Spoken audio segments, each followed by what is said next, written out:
So what could we suspect this year? Families will be gathered at the family council on 8th Street. They'll be setting up tents, cooking and having a good time like we're supposed to gather and celebrate the day. A dedicated community advocate, an active member of the Trenton Community Council, he has been instrumental in several important initiatives working to preserve the history and culture of the Trenton area. Hello, I'm Don McCory. On this edition of Tennessee is Talking, we're sitting down with Sam Dokes III. As an advocate for community empowerment, he's played a significant role in helping to raise the awareness and honor the history of African Americans in the region. Let the conversation begin. We are rolling. Confirm record. Can we get a mic check? Check, check. Stand by camera 2. Take 2. Stand by announcer in 3, 2. West Tennessee PBS presents Tennessee is Talking. Let the conversation begin. Thanks for joining the discussion here on Tennessee is Talking. Hello, I'm Don McCory. From being part of the local Juneteenth events that celebrate African American heritage to efforts to save a historically black school, Sam Dokes III has been a tireless advocate for Trenton's past and future. Thanks for joining us. Thank you. Your family has a history of contributing to Tennessee. You want to tell us about it? Sure. Thank you for having me. So it was Presbyterian minister Samuel Doak and his son that actually built the oldest college here in Tennessee. That's Tusculum University out in East Tennessee. They are accredited for it, but it actually was the Doak slaves that shaped the bricks and built the school themselves. You know what year that was? No, excuse me, 1796. 1796. Yes, sir. Okay. Got it. And well, the stipulation was that through oral traditions is taught that when they built the school, he allowed them their freedom, and we also learned that he gave them their education there as well. So that's one flag, but there's many others. Okay, that's why we want to share this information with our viewers. Okay, well, there was a private George Henry Dokes Jr. in the United States Army, as many people may know, was shot and killed by Jesse Hill Ford, the writer of Liberation, Lord Byron Jones. That made national news, NBC, New York Times. This was in war, or was this? This was in Humboldt, Tennessee, actually, and where they shot the movie Liberation, Lord Byron Jones. Okay. And also in Trenton. But 1971, like I said, United States Army and mistaken identity. He ended up taking my cousin's life. But I say that to say this, that we are deeply rooted in the history of Trenton. My grandfather was the first black school bus driver. Wow. His nephew was the first black police captain. It clearly sounds this has become very personal to you. Can you share a little bit how you decided to become involved as a community advocate? Yes, sir. Big shoes, let me tell you. My grandmother lived 99 and a half years, so we called her Mama Gerline. And when I moved back to Tennessee, she mentored me in her last years. And she coached me about the procedures that they took to incur change. Okay. And so going door to door, talking face to face, going to City Hall or the county courthouse. So service runs in your family? Yes, sir. Yeah. As someone who is so deeply engaged in local initiatives, how do you see the impact of your work in changing your community? Well, the response for events like Juneteenth has been amazing. I am just so elated that now that it is a holiday, especially a state holiday also, that we can recognize it and the whole community as a whole can come together and learn about our culture. We've also collaborated with the local police for events like National Night Out to keep occurring annually to show our camaraderie between keeping our streets safe and the homes we live in. So I can definitely see that being here for Black History Month is one thing, but being there for the people of Trenton is another. We represent everyone, and I do see a change in that. How many years have you had the Juneteenth celebration? Is this just for the past few years? No, this will be our 6th year. Sixth year. Yes, sir. And Okay. we did one back in 2015, but in 2020 we began to have it annually. Okay, and the community is very receptive. And Most definitely, it grows every year. I think our police officers have more fun than anyone there because they get to really engage the youth. okay, And so that's important. got it. Okay. In your view, what is the importance of celebrating Juneteenth? It gives a sense of identity. Also, it allows people to understand that no matter what their cultural background is, that we are here as Americans, and that we can share the freedoms that everyone's been shared for so long, but we can do it with a sense of pride as far as knowing who we are, where we've been, and teaching where we can go. Okay, and speaking of teaching, you have the opportunity, I guess, of teaching young people as well as adults about the holiday, the history behind Juneteenth itself. How do you do that with the youth, especially? Well, storytelling, one. Oral traditions have gone on since the beginning of time. Also, the story of the drum is important. It's important that they know that. So the elders pass that down, that wisdom, to the children. And they're very receptive. As you know, everybody loves music. Yes. But to understand what's embedded in that music, embedded in the heartbeat of the drum, is important. Can you share more about the school and I guess how you ended up in Trenton, or your family ended up in Trenton? Because you said you moved back here from Louisiana. Oh, yes, sir. Well, as I said, the Reverend Samuel Doak, he was one of the Over the Mountain men. He started the Presbyterian Church of America and also, like I said, established the first college here. But when he freed his slaves, actually, my grandfather taught us that we weren't even slaves because their oral traditions taught them that they were free when they got here. So as people migrated west, they settled down in places like New Bern, the Dyersburg area, and of course Trenton. Okay. I have a grandfather named George Washington Doak that built one of the oldest churches in Trenton, Jemima's Chapel, which also served as a Masonic lodge for years. Right. We see that you are the third, so your heritage is obviously very deep.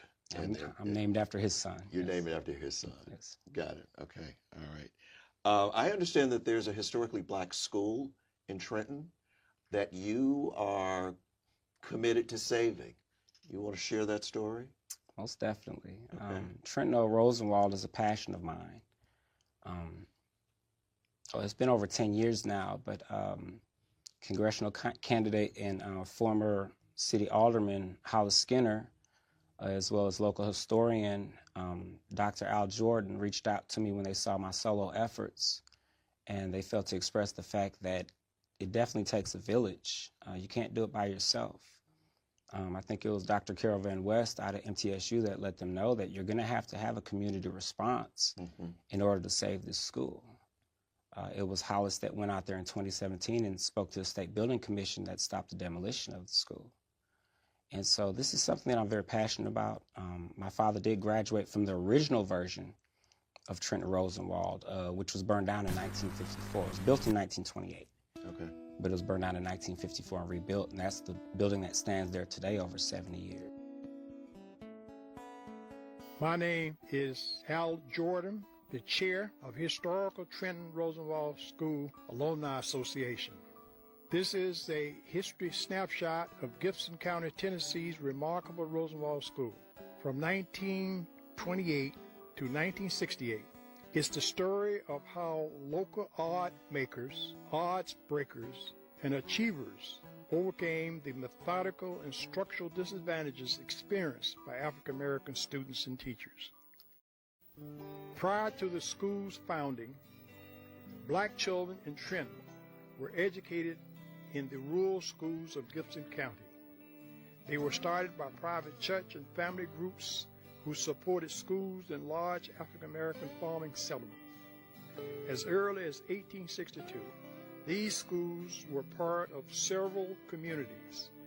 It is difficult to determine an exact date, however, since black children were being taught by members of both black and white church groups until the late 1890s.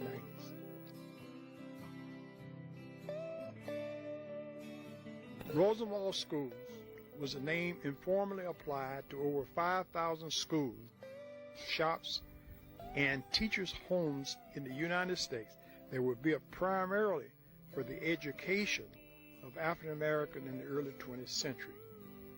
They were built in response to chronic underfunding of public education for black children in the South who were required to attend segregated schools. Seed money for many of these schools came from the Rosenwald Fund, founded by Julius Rosenwald, who became part owner and president of Sears, Roebuck and Company. The fund also subsidized low-cost school libraries. The fund provided sets of carefully chosen works that included positive accounts of African American history and culture. These were made available to any African American school and rural white schools as well. Having struggled mightily to triumph in developing their potential in areas of choice and other fields of endeavor, we recall the Trenton Rosenwald High School students' educational hardship. They endured years of inequality and blatant segregation, as well as discrimination when it came to subjects needed to enter college. We should also recall the everyday African American students who were dedicated to the long cherished ideals of being somebody of substance. Many became important educationally and achieved noteworthy contributions to society. These students, whose parents endured years of denial under Jim Crow practices, grew up with the values of hard work and the belief that education was the key to a better life and respect. This allowed them to face challenges with a spring in their step and their heads held high. The courageous teachers, with minimum hand-me-down books, equipment, and inadequate libraries, taught African American students to believe that they could overcome the years of negativism. They inspired their students to believe they could, in spite of almost insurmountable odds, reach great heights and achieve mighty accomplishments. Students were challenged to develop their potential not solely because of their efforts, but the efforts of those who came before. In 1978, while visiting various cities with Trenton Rosenwald School attendees, a reunion of all the alumni was suggested by some of the 1949 alumni class. In 1980, a dinner and reception was held as an appreciation for our former teachers, and most of the current and retired teachers attended. Professor Robert L. Radford then suggested that the class of 49 establish the Rosenwald School-wide Association to celebrate and honor our community's heritage and accomplishment, keeping our commitments and promises to future generations. In 1982, the Historical Rosenwald School Alumni Association was formed with co-founders Loretta Heron, Martha Jane West, Cora Lawrence Taylor, Dorothy Holder-Wade, Finus Andrews, Cottrell Andrews, and Al Jordan to coordinate, develop, and plan the next reunion program. The association activities and events have continued to this day.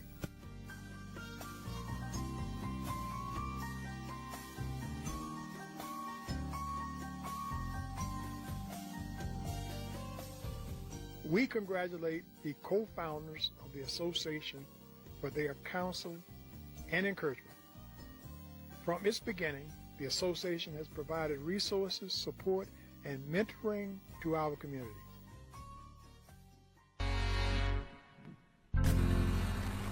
The children of Trenton maybe have more of a desire for this than even the elders. After I left the school, I went to Rosenwald School in Trenton.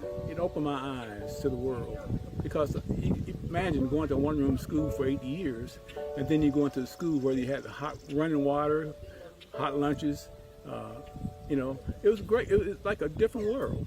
You know, so and after I got grown, came back, went military, college.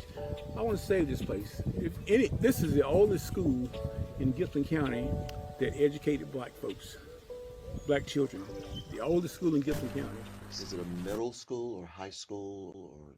Well, it was a high school. It was a high Then it school. became a middle school. Then it became a community center, and now it's just a daycare. But okay. Majority of the building is vacant. And are there fundraising efforts or events that you're holding to get people, you know, physically to help you with this? You know, as you said, it takes a village, and it obviously is going to take some money. Definitely. So do you have any fundraising efforts that are in the works that the community can get involved in also? Well, it's like my grandmother said, it's a face-to-face town. And I'm zero emissions. I walk pretty much everywhere I go in Trenton because it's a small town. It's good. People know you. And so we've worked up something like a good response of sorts, a consortium going from local government and nonprofits and churches all the way up to Nashville, as far as even the Speaker of the House and the Congressman are very supportive in our efforts to resurrect that building and repurpose it as a hub for the community. Yeah, I know you've probably run into some challenges and some roadblocks during the process, but it has not stopped you in your efforts for making sure this happens. You know, I'm sure the community would love to get involved. So is there a place that they can go? Is there a website or a Facebook page that we can go to find out more information to show that support? Right now my Gmail is sufficient, which is Trenton Community Council, all lowercase, at Gmail. If anybody would like to reach out, right now, like I said, it feels like we're beginning over and over again. So now we're beginning to actually implement this plan that people have, this dream of creating a community hub. If anybody else has that dream, that would be more than welcome. Okay, sounds like you've had some setbacks, but it has not derailed the entire project itself. Yes, sir, it hasn't. It's anything, it's fueled even more motivation to get it accomplished. Good. And that Gmail address is? Trenton Community Council, in all lowercase. Great. You want to talk a little bit about your role on the council? Sure. That was birthed by Hollis and Dr. Jordan. Like I said, the concept of going out in the community and finding people who are willing to incur change. My role has been just recruitment and almost as if glue of a sort to try to find people's gifts and put them in the proper place where they can implement that change in Trenton and throughout Gibson County. Are there vacancies on the council? Are you looking to add to it, or you just want more support for that council? Well, I believe everything's on hold until we get something accomplished at that school. Okay. I believe every desert community requires an oasis, and so we don't have that in Trenton. It could provide many resources, and the team we have put together, I believe, is really sufficient in what their efforts are. Okay. Because I would like for the community who is excited about this project, who may want to get involved, to be able to have something to connect to allow them. And where, once again, is the school in Trenton, if they wanted to visit it? Well, if you're familiar with history, and it's called geographical racism, most Rosenwalds are in the bottoms in any city that you go to, or in the lowlands, in the flood zones. So that's the same in Trenton. Ours is located right off of 2nd Street and Lexington Street, right there in the heart of the city, just only a couple blocks from the City Hall and the county courthouse. Okay. We're right there in the community. Okay. Has the city government or state government provided any support in this project? Most definitely. We're not taking no for an answer. Okay. And those no's have turned into yeses during this last decade or so. Okay. So, yes, the city has vowed their support. The county's got our back. County's got your back. And we're really excited about that. Okay. How many people do you have on your team? Or is it you? Well, Trenton Community Council is made up of pastors, mothers, fathers, just laymen, people who work in politics. It's a very gray area as far as specifying who these people are, because at any given time, people are willing to help.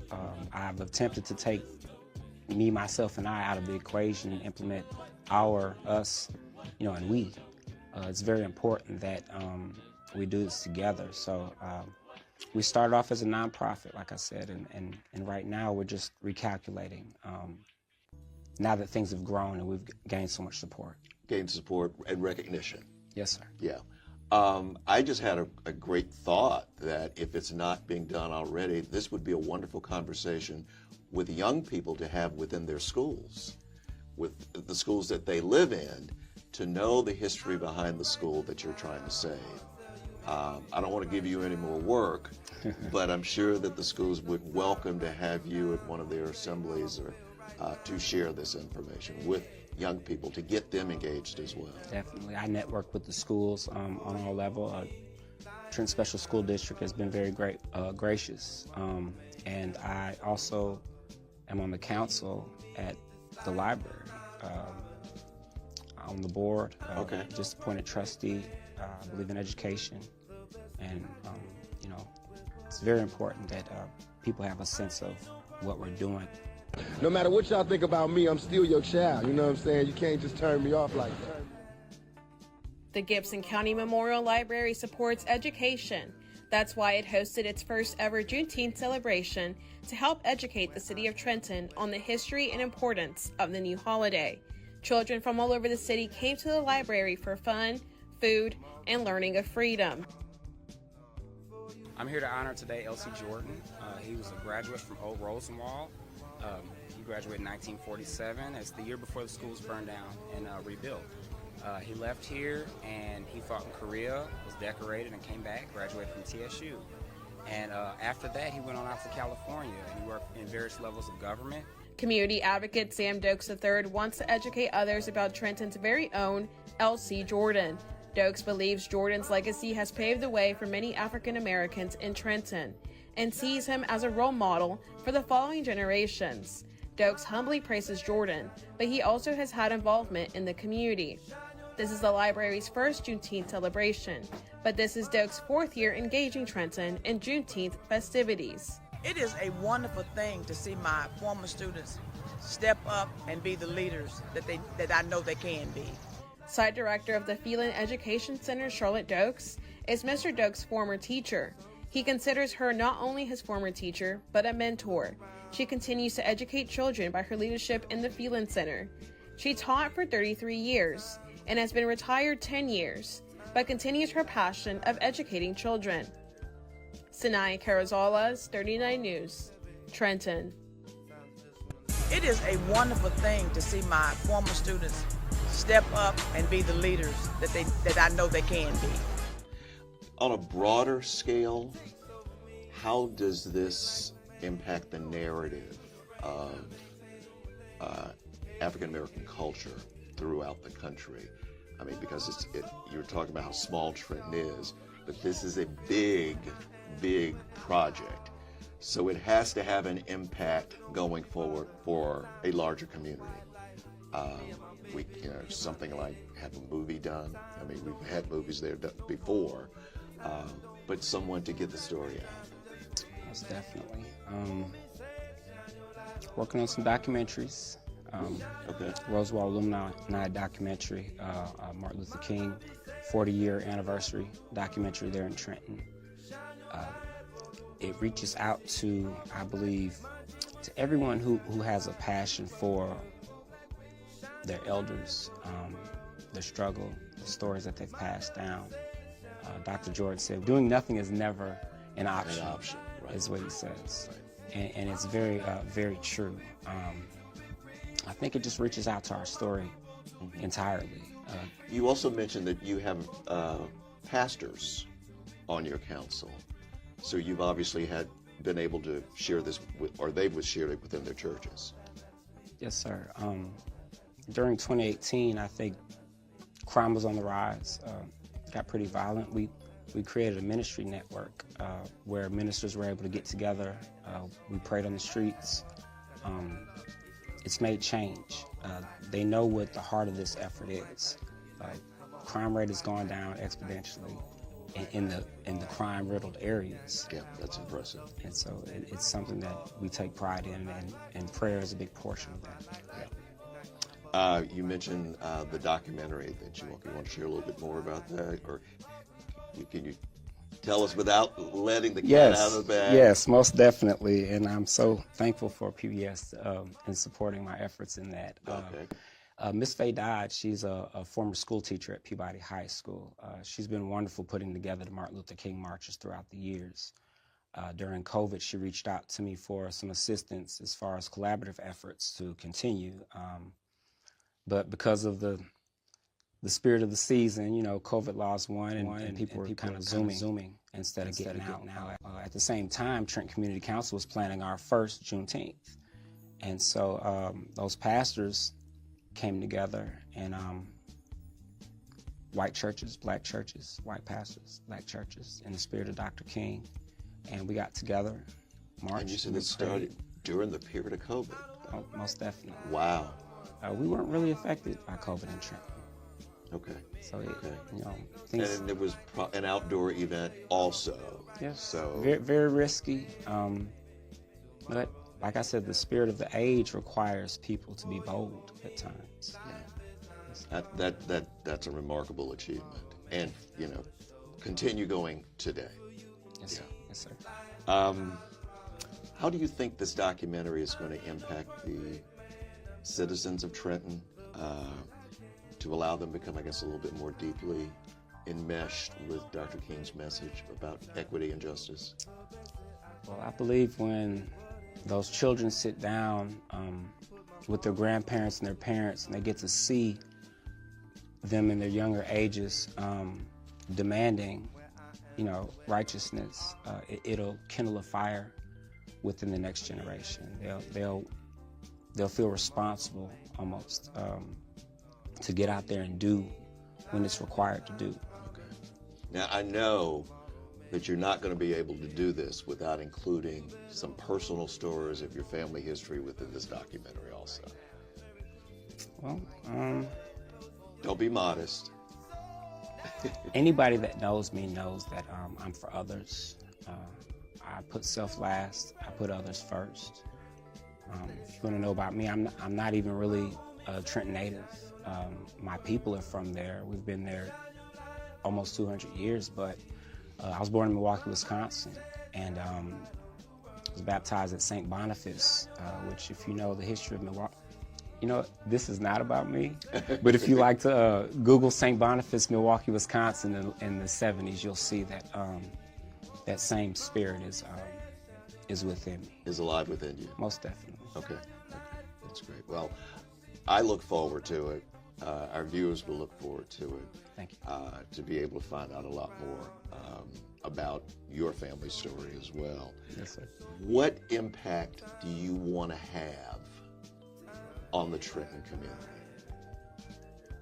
What would you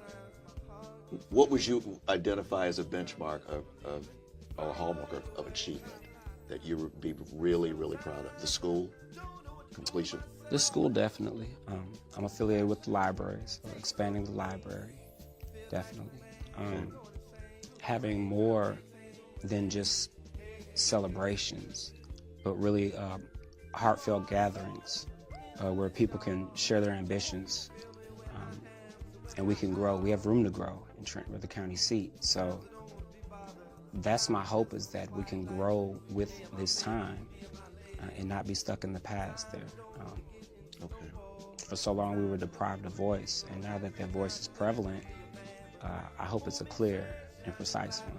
Yes, sir. Good. Well, the other thing I know, there are people that want to get involved. So once again, remind us how to go about getting involved. Okay. Well, start at your local city council meetings. Find out the issues, what's going on. Ask questions. Get out there. Be bold. You know, Scripture says, gird your loins. You know, fill with your heart of hearts. Don't go through hearsay. Find out really what's going on and network with the people that have the resources to get the outcome that you require. That's it. You know, we're in an age where it's easy to network, but it's hard to humble yourself to ask for help. So humble yourself. Everyone that knows me knows I give away tennis balls. I actually brought you one. I don't know where I put it, but I've given over 100 in the last year, and the concept behind that is that when the ball's in your court, it's your time to serve. Great. Thank you. Unfortunately, we are running out of time on this edition of Tennessee's Talking. We want to thank Mr. Dokes for joining us. Thank you, Don. If you want to rewatch this program or share it with a friend, remember it can be streamed anytime on the PBS app, along with all local Channel 11 programs. You can also watch it on westtennesseepbs.org. Keep the conversation by following West Tennessee PBS on social media. Until next time, keep on talking, Tennessee. I would never forget this place. Never. I'm trying to save it. If it falls down, I have it here in my heart. So in 2015, we made 150 years, which in the Bible, that's 3 Jubilees. I thought it'd be significant in 2015 to attempt to do one, and we did one at the Max Center, brother. And I think we might have had like 7 adults and 12 children show up, but it was the first year that I recall that the city was willing to back us up. Fire department showed up, ran the sprinklers like we do every year, police, city officials, and I realized then, soon after doing the National Night Out, that we had a good thing coming with Juneteenth. Diane, Greg, Charles Glenn, Haywood, we all got together, Rob Mack, different people from the community, and we decided to start doing Juneteenth. And we've been doing it ever since.